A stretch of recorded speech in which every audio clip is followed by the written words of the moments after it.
this. Mr. Toastmaster, fellow Toastmasters, welcome guests, and especially Jeff Copeland. First of all, I admire your courage to come up here and just do a hot seat speech. It's always difficult, and you did it with such pizzazz. It was awesome. Also, what's great about the fact that you did this hot seat speech, and what I really liked is that you referenced Tom Veach, so that means you were thinking, and you referenced Leah's speech at the same time. That's impressive, because a lot of times we're so miscombobulated up here, we don't do that, but the fact that you were comfortable enough to think of that, I think that's excellent. Your pace is very good, it's always very good. Your eye contact, excellent. Gestures, you use gestures to enhance your speech, which I think is good. You talked about the cat going up the wall, the cat spinning around, you were jumping up and down, and you even used some good vocal variety.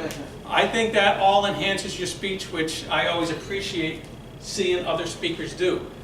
Now the speech was about organization. Your introduction, you told us what you're going to tell us. In the body, you talked to us about 3 cats that you've had, which is excellent. And then you gave us a conclusion, which I think is good because it was very organized. Now areas of I feel that you could improve on. One, you made it really easy for me to film you because you stood in one place. I appreciate that. But to speak, I think you should practice more, especially since you're an advanced speaker and a very good speaker.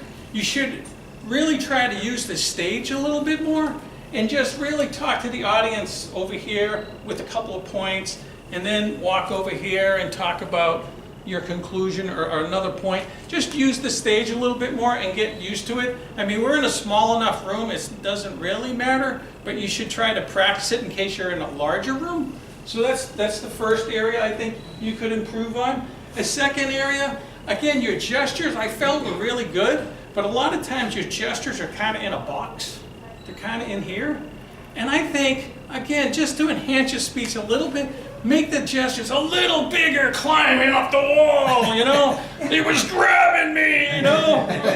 Make me feel it, because if you see Vladimir Balabanov, and he's a great speaker, what does he do? He takes a basic speech, it makes you feel it, makes you part of it. And a lot of it is his nonverbals and his gestures. His gestures are rather grand. And again, we're in a smaller room, but you just want to at least practice, especially as an advanced speaker.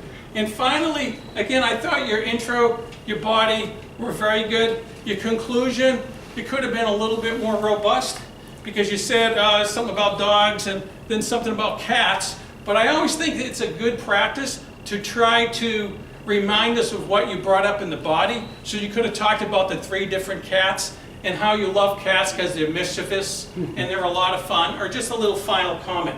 But otherwise, I think it was a great hot seat speech. You had our attention the whole time, great pace, very good storyteller. Just use more of the stage as a practice, bigger gestures, because this is the place to practice, and also a little bit more robust conclusion. Otherwise, for a hot seat speech, it was tremendous. And again, I admire your courage to come up here and do it, and I really look forward to your future speeches. When you add those few things, it will be even more tremendous than it already is. Mr. Toastmaster.